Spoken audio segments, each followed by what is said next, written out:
Hey everybody, welcome to Gong Labs Live, episode 19. I'm your host, Devin Reed, Content Strategy Manager here at Gong.io. Now you know the drill. Every week we get together to share tips, tricks, and insights to help you as a sales professional be as effective as possible. Now, we want to give a big shout out to all of our return visitors. We wouldn't have a show without you. You're a part of the Gong tribe, folks that are committed to getting better. Now, this week we have a very special announcement and a very special guest. The announcement will come after the interview, but right now we're going to shoot over to Chris Orlob, myself, and Lars Nilsson for an interview on how to get hired. Check it out. Hey everybody, welcome to today's interview. We have Lars Nilsson here. He's got over 20 years of sales executive experience, most notably at Cloudera, where he was the VP of Inside Sales, and now he's the CEO and co-founder at SalesSource. Lars, thanks for being here. Appreciate it. I'm excited. First time at the Gong HQ. Love what you guys are doing, man. Love it. And today we're going to focus on is career advice, specifically either landing that first job or how to navigate through it. As someone who has hired dozens of people, no one is better qualified to help share some insight. So he's going to answer some questions for us. Right on. I've actually hired thousands. Undersold and over-delivered.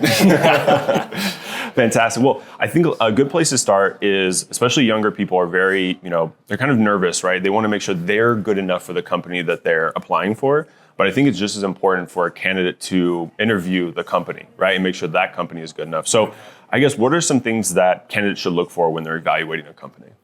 So I'll take it back to my first job out of college. One of the things that was told to me by a mentor was, you're bright-eyed, you're bushy-tailed, but you don't know that much. And so your first job out of school, pick a company that has the resources, has the leadership, has the management to train you, to develop you. At the time, it was late 80s.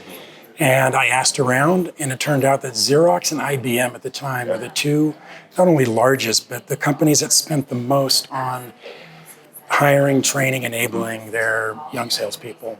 Made sense to me, so I just made sure that I got an offer from both companies, which I did. And at the time, in 1989, Xerox happened to have the upper hand on the best sales training and the best sales management training in the world. Wow. And I wanted to be trained by the best. So my advice is pick a company that has the resources, where you've heard there's solid frontline sales leadership. They have an enablement and an onboarding program. Right. It's so important to put career and sales tools into your bag early, so you don't get you don't get bad habits. And there's a million startups here in the Valley. Most of them, though, are founder-led, from people that are brilliant minds, but they've never built a business. Sure. So pick a company that has some maturity and ask around.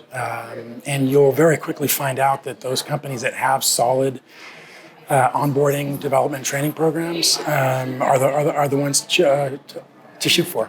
Nice. Yeah. And maybe you can give your experience when you found the company, right? Or maybe some viewers, they've pinned down maybe 5 companies they want to go for.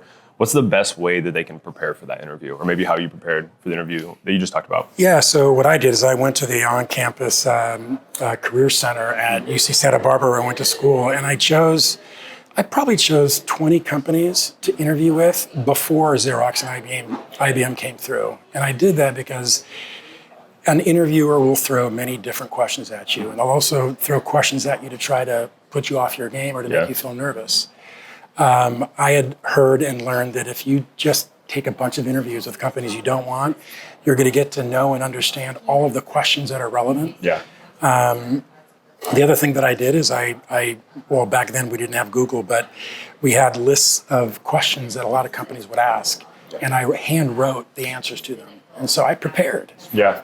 Next thing you want to do is you want to role play with your roommate or someone that's close to you, and have them give you the questions and role play them out. Get comfortable. That first live interview that you have with a company, you have to show your best. Yeah. And so prepare. It's a craft that takes some getting used to. Spend time doing it. Practice. Yeah. No. Knowing the answer is one thing. Being able to deliver it in a good way is a totally different one, right? Well, yeah. It also speaks to authenticity. And one of the other things that I had a lot of internships. In fact, I had an internship in every college of summer. And that allowed me to have in-office experience. And I learned, I failed, I succeeded. And it turns out that 95% of most of the questions that you get asked are questions that if you have had an internship, you have had a work experience, you're going to be able to reflect back. So again, if you have very little experience outside of going to school or work in retail, it's going to be harder. So you're going to have to spend a lot more time preparing. Yeah, I mean, it's better too if you can answer it from firsthand experience versus kind of what you've learned in a book or, like you said, researching. A little bit of a difference there. Chris, I'll have you do a follow-up to this question, the one that's coming, because I know you're big on this as well. Did you have a mentor during this kind of part in your career? And maybe the second part is, how impactful is having a mentor as you're getting your career off the ground? Yeah, it's it's a great question, and it deserves a great answer. So I've always had two mentors. I started with kind of a lot more of a life coach mentor.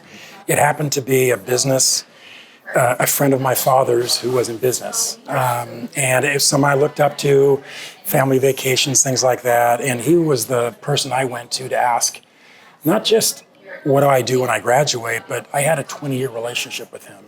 And he saw me go through, as I made career moves, I could go to that person.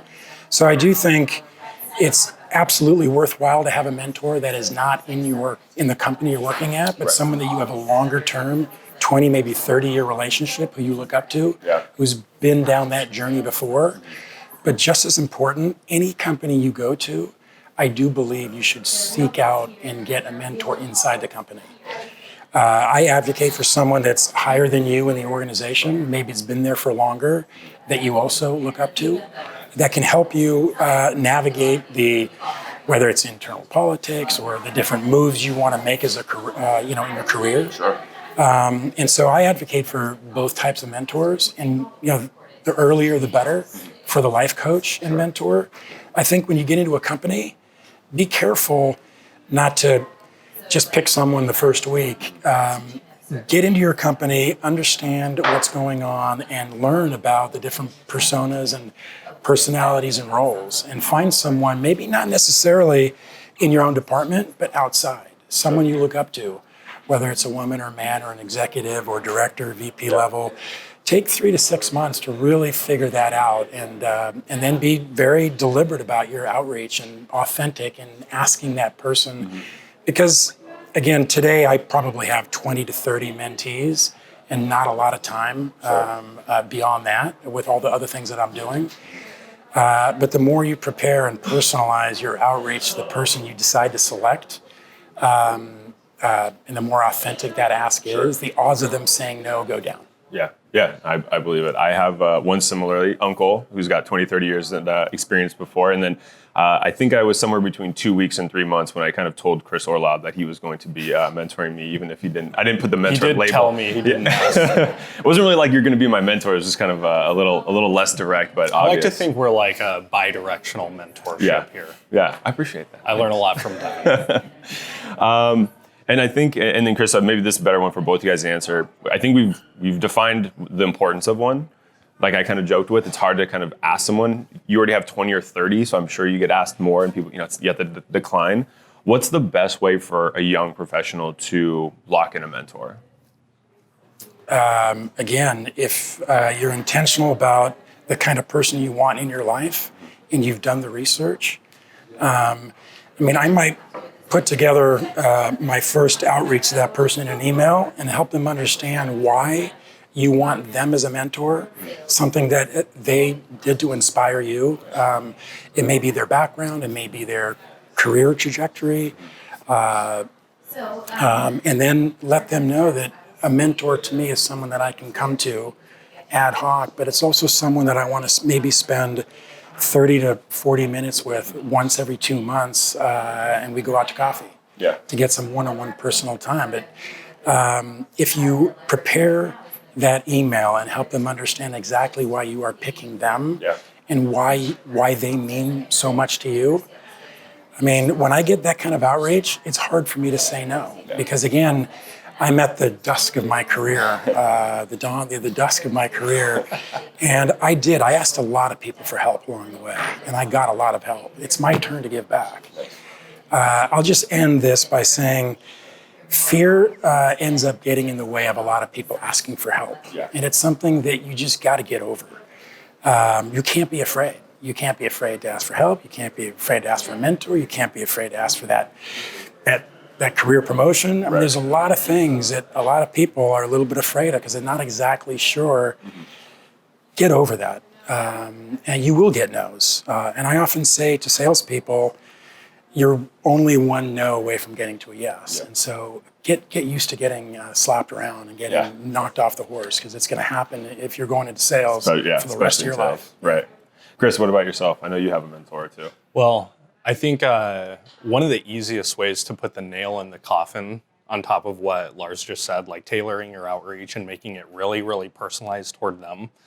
3 to 5 years ago, when I was like kind of building my stable base of mentors, the offer I would put in this email would always be, by the way, I'll pay you $100 for a 30-minute Zoom meeting if we can just have this initial meeting. None of them took me up on it, but I think it just communicates your level of seriousness. Like, I remember one guy's like, go donate the $100 to, or give it, like, buy some shoes for like a poor kid and like really make his day. Nobody took me up on it. If they did, I still would have paid them, because it's like, I'm a huge believer that you become more like the people you spend a lot of time with. So $100 with somebody who's 2, 3, 5, 10 levels ahead of you is the best $100 you can possibly spend. Yeah, I agree. Lars, you wrote an article, you shared it with us. I don't know if you've published it yet. Next week. Next week. So be on the lookout for that. On the hook now. Yeah. now it's out there. You described something called fire in your belly, and this is kind of referring to I think like an attitude or an outlook once you're in your job. Right, so we've prepared, we've got our mentor, we're now in the role. Can you help us understand a little bit more what you mean by fire in the belly? Yeah, a lot of people call that grit here in the valley. I call it fire in the belly. I learned it from one of my mentors. His name's Kevin Mosier. And the way I heard it was, we can teach anyone how to sell. Yeah. Selling is about activities, right? Phone calls and emails and conversations and meetings. And it's just moving the ball forward. I was trained by Xerox. I was trained by the best. Right. What I have never been able to teach people, though, that I hire is how to get out of bed every morning with a great attitude, come in early, work hard, long and smart, and then maybe be the last one out from time to time. And just come in with that fire in the belly. It turns out that like height, that you can't teach.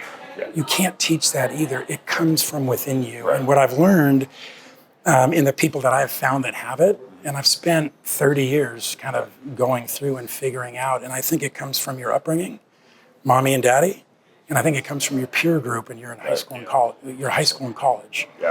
And I also am fond of saying, you are the average of your 5 closest friends. They're either bringing you up or they're bringing you down. Absolutely. And I think that younger people should be deliberate about whom they choose to spend time with.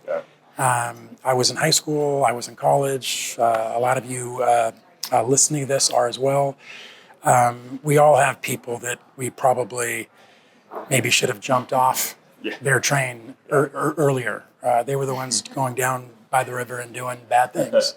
Anyway, enough said on that. So again, it goes back to not being afraid to ask for help and to find people within your network, your family, your school that you look up to, that inspire you to want to be better. That's the attitude that I look for when I'm hiring someone. And again, I call it fire in the belly. It was coined by Kevin Mosier, so I can't take credit for it. And it's something you can't teach. So if you don't have it and you're a constant procrastinator, or you wait till the last second to do anything, try to change. The earlier the better, because as your career progresses, those people get snuffed out pretty quickly. And I don't want those people on my team. They're not the ones coming in early and staying late. They're not the ones coming in with a great attitude. They're not the ones that are mentoring and training the newbies when they're coming onto the team. There are soft skills that I look for beyond the number one person that ends up on the top of the gamification boards. I want someone who's going to take the newbie coming in under their wing and being their mentor. I want someone that is positive outlook on life every day, right? It goes to culture too. We talk about culture a lot here in the Valley. It's a big deal. Compensation, money. If you're going into sales, you're probably money motivated, but I think more and more, if you're going to stay somewhere, you want to stay somewhere where you're hanging with people that are like-minded and all want to do good stuff together. Absolutely. So, yeah. Chris, you're also hiring right now. So I'm curious, you might call it grit, like you said, but how do you kind of look for fire in the belly or grit with the folks that you're interviewing? Well, I think the first thing I want to say about grit is I think it can't be taught, but it can be learned. Like if you're an individual and you don't feel like you have a ton of grit and you're trying to take on this task of how do I increase my own level of grit, if that's a thing, I think it goes back to what Lars said, and it's like you're the sum of the 5 closest people you spend time with. And so if you feel like you need to up your game when it comes to grit or fire in the belly, then I think your task is to find 5 people you're really inspired by who are really gritty, really passionate, and spend as much time as you can with them because that grit will start to rub off of you a little bit there. When I first started my career, and I still am, I was really, really gritty. I was also really green and naive. And I think as I've gone through my career, I've maintained the grit and I've lost the naivety and I've lost some of the greenness. Yeah. And honestly, I kind of miss that sometimes. Yeah. And so I see like a lot of our younger people at Gong, like the early SDRs, the ones that are making like 200 calls a day, like on their own accord. And I'm more inspired by like the younger generation. Yeah. Like now that I've been through my career, when I started my career, I was more inspired by the older generation, and I still am, don't get me wrong. But as I progressed through my career, I look back at like, these kids who just graduated college, and I'm like, man, I wish I had like that same level of naiveness. I've still got the grit, but it would be great to like not know what you're getting into here in the hard lessons. I answered a different question than you asked. I can't remember the original. That's okay. I don't know if you guys watch Hard Knocks. Interviewing 101. Take whatever question they ask and just make it the one you want to ask. As long as the answer is good, no one's going to go back, right? Yes. I don't know if you've been watching Hard Knocks. I don't know if you guys watch that. It's the NFL. So it's about the NFL. It's kind of behind the scenes during the offseason. But one of the kind of like fire in your belly like type of personas is a college running back who just graduated and he's hoping to go pro. In like the NFL, it's like those are the hungriest guys out there, the hungriest people, because like you said, they know they don't know a lot, but they've got that big chance, right? Their first sales job, their first pro role. So yeah, it sounds like the fire in the belly is not just for sales. The one thing I will say about hiring for grit, and this probably sounds obvious, but it is like bar none the number one trait I look for, like above experience, above like sales prowess and sales skills, because if you have a ton of grit, those other problems automatically get resolved over time. But number 2, like when you hire somebody that is really, really, really gritty, they tend to become the sales rep that you don't have to worry about. Yeah. Like you can teach I'm totally going to butcher this quote. There's something like, you can teach the e-brake or you can teach the brake, but you can't teach the gas pedal. And so if I have a rep who's just slamming the gas pedal down, but it's not in a very like refined way, the refinedness, if that's a word, I tend to make up words when I'm doing live stuff like this. That can be taught. Like we can autocorrect that. You can course correct a little bit. Give me a quarter, they're gonna have some finesse. But if I have somebody who has like an amazing skill set, knows how to set an upfront contract, knows how to do discovery, but I can't get them to do calls. Now they're the ones I'm worrying about. They're the ones I have to drag to their number. So. Yeah, back in the Xerox days, we called it Selfstarters. Those people that they just figured it out. Maybe it took them a little bit longer, but they figured it out. And SDR managers today, ISR managers, sales managers today can have up to 10, if not 20 people. When you have a bona fide problem on your team, we all know how much time that takes. You got to document. You have to performance manage. You have to, and it's exhausting, and it's filled with drama. And be that person on the team that isn't a problem and just figure stuff out. Right. And what's going to happen is that person is going to be followed by others who realize this is the path that I want to go down. If you're a frontline sales manager and you have 10 people that are all chugging along and you have no problems, man, you can now start to look out over the trees and make decisions for things that you need, 6 months, quarters, years down the road, now we're strategic. Now we're talking about growth and scale, and we're not mired in day-to-day performance issues or attitude problems that are just bringing you and everyone else down. It sucks. Well, that was the last question on the list. So we'll say from the senior executive in the room, do you have any last bit of advice or tips for our viewers? Yeah, so what I'll leave, I think fear, confidence, and self-esteem, they all are interrelated. And the one thing that I think everyone has to get over is forget about being afraid to ask for help. It will play into your confidence and self-esteem, which when you sit in front of that interviewer or you're bucking for your first promotion, you have to exude self-confidence and self-esteem. And I think fear gets in the way because of lack of those two things. Yeah. So